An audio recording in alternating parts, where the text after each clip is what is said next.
If you have ever used a super shoe, then you probably know that your performance can be enhanced by wearing one. Now this all started way back in 2017 when Eliud Kipchoge attempted to go for sub 2 in the marathon for the first time at that F1 track in Monza. Even though he didn't make it, came pretty close, and it changed running forever. So now whenever you toe the line at a half marathon, probably even a 5K and 10K, you're going to see a lot of carbon plated shoes. But is it possible to have too much of a good thing? That's what we're going to be talking about today, specifically an article I found titled, "Can Carbon Plated Running Shoes Cause Injury?" Let's get into it.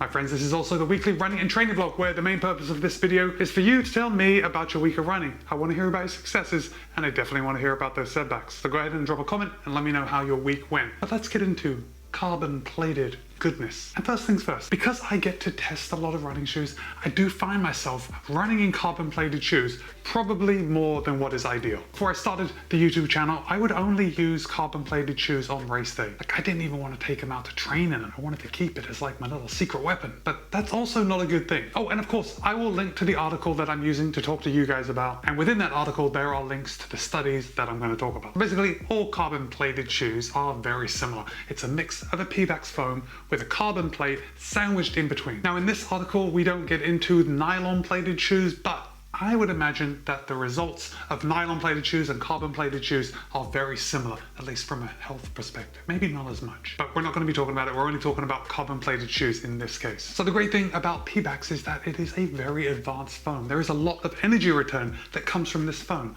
Also, a carbon fiber plate is very rigid. When that plate gets loaded, it springs back to its original position, seemingly propelling it forward. Now in the beginning, everybody thought that it was the carbon fiber plate that actually caused that forward motion, that increase in performance that we all see, because the carbon fiber plate was kind of like a spring bouncing you forward, right? And it makes sense. We didn't have carbon plated shoes before. All of a sudden people are running faster times, so the faster times in carbon plated shoes must be because of the carbon fiber plate. However, there was a study in 2022 that actually showed that the carbon fiber plate on its own produces negligible results. So it's not the carbon fiber plate by itself that is giving you better results, that's making you run faster. It turns out that it is probably a combination of the plate and the foam. When working together, they produce these results that we all want. So you take one without the other, you're not going to get the same results. They are more than the sum of their parts. And of course, we all know the gains that we're talking about, right? There have been a lot of studies that they've compared shoes. In fact, the first Nike super shoe, the 4%, was called the 4% because it resulted in 4% gains for whoever tested it that day. It doesn't result in 4% gains for everyone, but that's beside the point. And a lot of other studies since then have shown that a lot of other carbon fiber plated shoes produce similar results when compared against non-plated controls. So we know that there is evidence that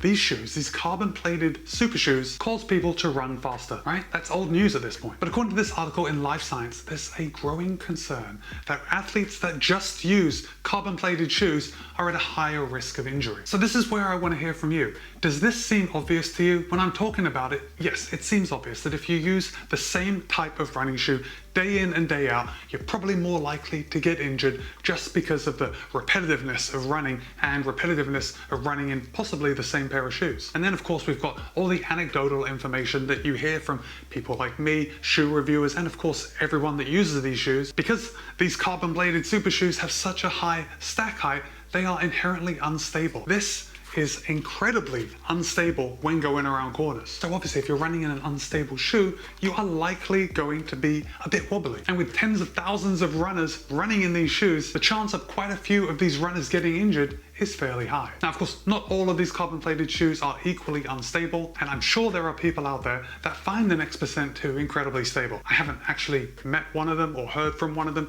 but I'm sure there is someone out there that thinks this shoe is just fine in the stability department. But not just stability and not just a catastrophic event happening where perhaps you roll your foot going around a corner in one of these shoes. There's new research to suggest that carbon plated shoes may cause injury to the feet as well. So because we have carbon fiber plate, we've got this rigid plate in between the foam of carbon plated shoes. These shoes inherently keep your toes straight. There isn't a lot of flex. This rigidity in the shoe also stabilizes the runner's ankle. And because of this, Running in carbon-plated shoes exposes the runner's body to different load distributions, and the forces that we naturally expose ourselves to when we're running shift a little, and they hit us in a different area. I mean, specifically a different area. The impact forces are always going to be hitting you on your feet, right? And the researchers say that this can lead to more DOMs just as your body adapts to running in these shoes. Now that in and of itself, I don't think is that big a deal. Like, I can deal with DOMs, especially if it's just me adapting to something. I know that when I do something new, let's say I try a new exercise in the gym, I'm going to be a little sore. But if I keep doing that same exercise,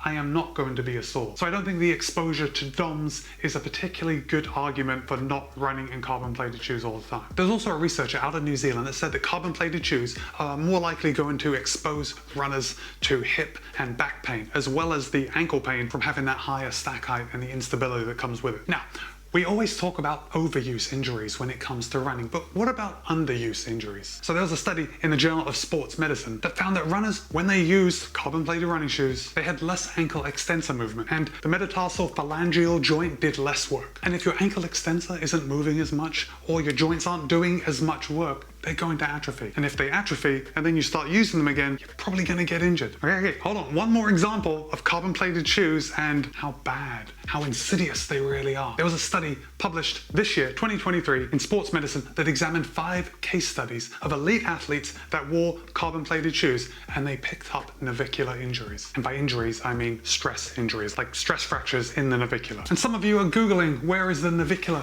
right now? But it's right here on your foot. It's like this part of your foot. And all of the athletes in these 5 case studies had acute pain in their navicular after running exclusively in carbon-plated shoes. And this is because, as we've already said, the foot just moves a little different in carbon-plated shoes than they do in non-plated shoes. And that different loading, that different movement of the foot puts novel stresses on the bones, which results in injury. The article then goes on to sensationalize this navicular bone stress by saying that if that navicular bone stress injury goes unrecognized or undiagnosed for a long time, it can require surgery in order to make sure that bone heals correctly. And moreover, if it's left undiagnosed, the bone can die. That definitely sounds like something to avoid. I'm not a doctor, by the way, but I think we need to avoid our bones dying. But also, I don't want you to worry too much, because I did say that these were elite athletes running solely in carbon-plated running shoes. Look, it's highly likely that elite runners run a little more than you and I, right? Their training loads are generally considerably higher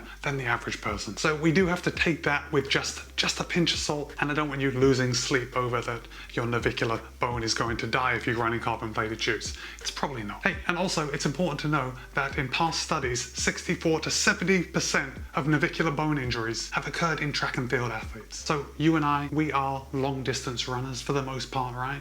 5K and up. That is not who most studies have identified get navicular bone injuries. But in the whole history of running, carbon-plated shoes are fairly new. So you're probably wondering, Matt, how long should I wear my carbon-plated shoes for? I'm like, should I save them just for race day? Should I not wear them at all? No.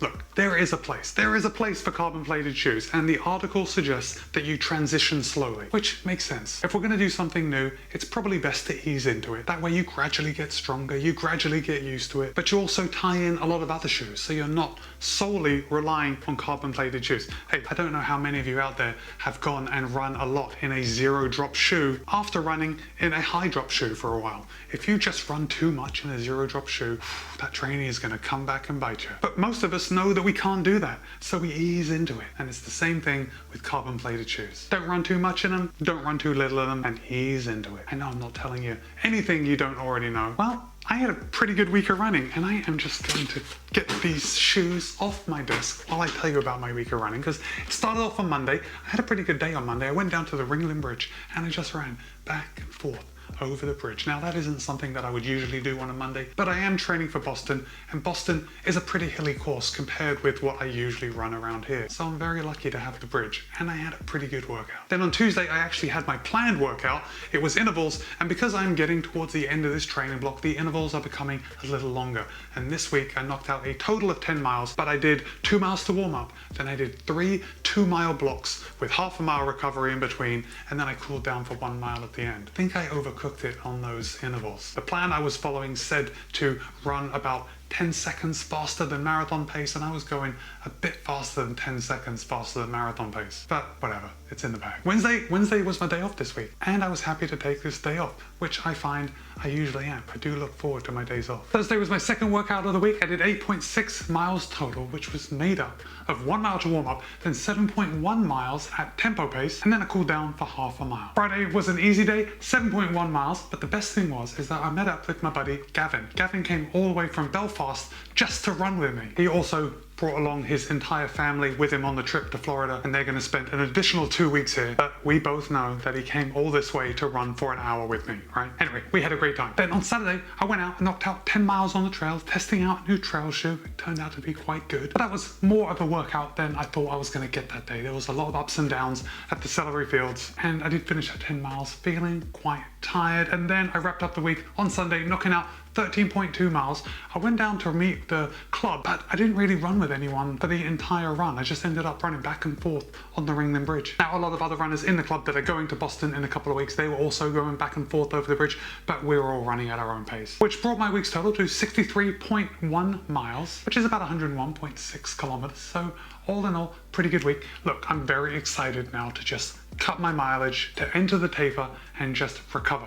I'm going to try and taper a little harder than I have done in previous years, just because I have noticed my cumulative fatigue picking up over the last couple of weeks, and just all my runs just have not been feeling top notch. I think that's a bit too much of a positive spin on my runs, but they just haven't been feeling that good. So I'm hoping a solid taper just gets me in the mood, refreshes my body, so I can thrash it on Marathon Monday. We'll see. Anyway, don't forget to let me know about your week of running. Remember, successes and setbacks. And if you have made it to this point in the video, first of all, thank you.